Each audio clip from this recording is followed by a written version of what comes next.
So I know I've been a little bit negative on Xbox lately, but they made an announcement this morning that I want to talk about. Now, if you've been watching this channel, you would know this announcement shouldn't come as a huge surprise, but people on the internet are acting surprised by it. There are also lots of theories going on out there about desperation, this, that, or the other, and I have quite a few things I want to say about this myself, but it of course involves Call of Duty Black Ops 6. Now, I get it. Call of Duty. Who cares about Call of Duty? Who plays Call of Duty? A lot of people play Call of Duty. Okay, let's get that out of the way. A lot of people play Call of Duty. I'm one of the people who plays Call of Duty. I played through the campaign of the last game. It sucked.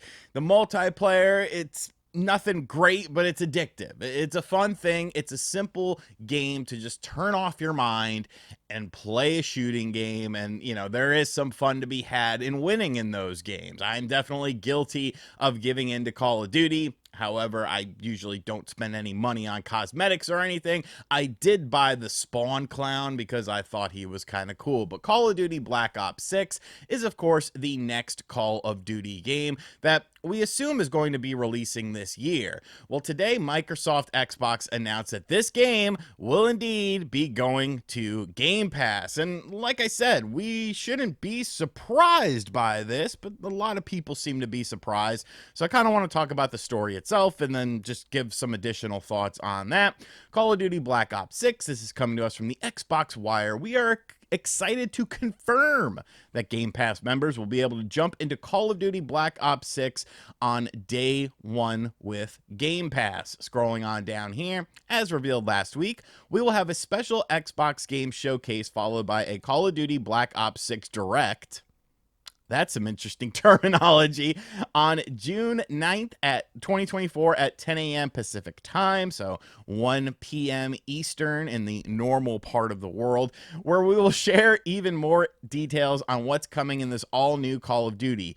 Get eyes on the first in-depth gameplay in this dark new chapter of the Black Ops franchise. So there's been lots of rumors about set pieces that will be potentially happening within this game, like Iraq, 9/11 and stuff like that. I would be interested to see how they kind of tackle some of that sort of stuff, but maybe we can get some freedom fries out of it. If you know, you know. And if you're new to Game Pass, blah, blah, blah, we got a mountain of games for you to check out while that pre-install button lights up. So basically the main takeaway from all of this is that Call of Duty is indeed coming to Game Pass with Black Ops. They also have this little trailer here that, I don't know, it won't go full screen for me for some reason. You could just watch it while I talk here. You can see Bill Clinton was involved there. Good old the original Slick Willie. I have some things that I find interesting about this. I've seen other people say, this is desperation. Who cares? This is a big game because Call of Duty is indeed a huge moneymaker. Like, let's just be realistic here. You don't have to like the game to understand that the game makes a lot of money. It's like a Fortnite sort of thing almost. Like Call of Duty, Fortnite, Minecraft, they all kind of go with just a casual experience that people find joy in. For whatever reason they find joy in it. I mean, who am I to sort of argue about that? I find joy in playing this game, but I've seen people say that this is like a desperate last act for Xbox because of the fact that, it's Call of Duty. They didn't want to put it into Game Pass, right? They had to. I don't understand why people aren't like putting two and two together with this. Xbox themselves say that all first-party games go into Game Pass on day one. Whether it's a good financial decision or not, that's a topic for another day. That's a topic for, sales analysts, which we don't really get sales of Xbox games. And, it kind of depends on what Xbox want. Are they, wanting to get people to sign up for Game Pass, or are they wanting people to buy games? I think they want people to sign up for Game Pass. I don't think they give a damn if people buy the games or not. And that's just their business model. And of course, we've talked about things with, outside developers, third-party developers who don't like that about Game Pass. But this is going to increase Game Pass statistics. More people are going to sign up for Game Pass in order to play Call of Duty. I think that's just a factual thing. Now, how big of an impact will that be? That, I don't think it will be as big as Xbox is potentially hoping for. It's not just Xbox Game Pass that is flatlined when it comes to subscription services. Most gaming subscription services, most TV subscription services are either, flatlined or they're going down. They're declining because there's so many options out there nowadays for people. And while Game Pass is unique in the game sphere, you can only reach a certain amount of people that are going to be interested in something like this. Like I said, I think this will help sort of bolster Game Pass and make people interested in it and make people potentially sign up. Is it going to sell systems? I don't know. Because you have the whole PC Game Pass. And if you're a PC gamer, it's not going to make you want to transfer over to an Xbox. It's not going to make you want to transfer over to a console. You are a dedicated PC gamer. Is it going to make the PlayStation 5 owner want to potentially sell their PlayStation 5 or save up money for an Xbox? I don't really think so. Because if I could buy the game for $70 and it cost me, $450 to buy an Xbox Series X, and then I have to sign up for Game Pass, I don't think that's enough incentive for most people.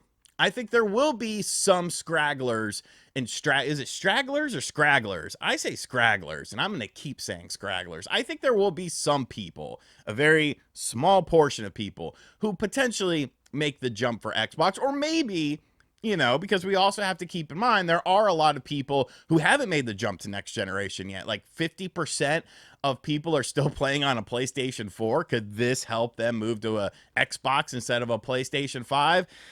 Probably not, but maybe. But my whole thing about this, I don't think this is desperation. I think this is Xbox's business model. And if you think that's stupid, if you think their business model is a flawed idea, then that's fine. But I don't think this move is necessary. I think Dreamcast guy made a video saying that he felt this was desperation. I don't necessarily agree with that because it's a self-imposed law that Microsoft has put on themselves. The thing I don't understand about this is, why are you announcing this now? Like, why are you talking about this coming to Game Pass now when your presentation is on June 9th? That really kind of struck me as odd, because wouldn't it have been nice to have their little presentation on the 9th? You show a quick trailer of Call of Duty Black Ops 6. You're like, tune in later after this presentation to see the full unveiling. Oh yeah, and it's on Game Pass, and then people tune into that. The only thing I could think of is if PlayStation is doing their event before this, and we're all assuming, the game is coming to PlayStation. Like, there's no question about that. That's signed into FTC stuff. That was an agreement done in order to purchase Activision Blizzard. But I wonder if that PlayStation event is coming before this, and they're going to have Black Ops 6 there. They're going to have some sort of trailer or something, maybe a little bit something different. And I think that's actually kind of interesting marketing for that, because of the fact that I feel like people are going to be like, oh, look, it's still on PlayStation. And if you don't care about Xbox, unless there's something about the Xbox Game Studio logo, that's not going to make people get interested in it. So I find that interesting. I think the only reason why is because PlayStation is doing an event, so they want to get ahead of that. They want to get ahead of that. They want to make sure there's no confusion, no sort of stuff involved in that as to whether or not this is coming to Game Pass. I guess the real question is, will this work? Is this the right move? And, time will tell. Time will tell. I think they need to throw in the other Call of Duties in the Game Pass as well. Like, why not? You might as well. They're already available to play on your Xbox Series system, so just throw those into Game Pass as well and make it like a Call of Duty machine or something like that. Like, you got to try something. So I don't know. Do you think this is a smart move, making one of the biggest selling games of all time available in Xbox Game Pass? Do you think this will convince people to pick up an Xbox instead of sticking with the PlayStation system? I don't necessarily think so, but hey, it's interesting enough. Let me know in the comment section down below. And as always, guys, thank you for checking out this video. If you are new to the channel, make sure you hit that subscribe button, like, comment, and share. There are rumors that the PlayStation event is going to be talked about today. And if they do that, I will make a second video because I do have a lot of things that I think are going to be potentially there at that presentation. So be on the lookout for that. Make sure you're subscribed with notifications turned on so that way you won't miss anything like that. And as always, I'll catch you guys on the next video. Later.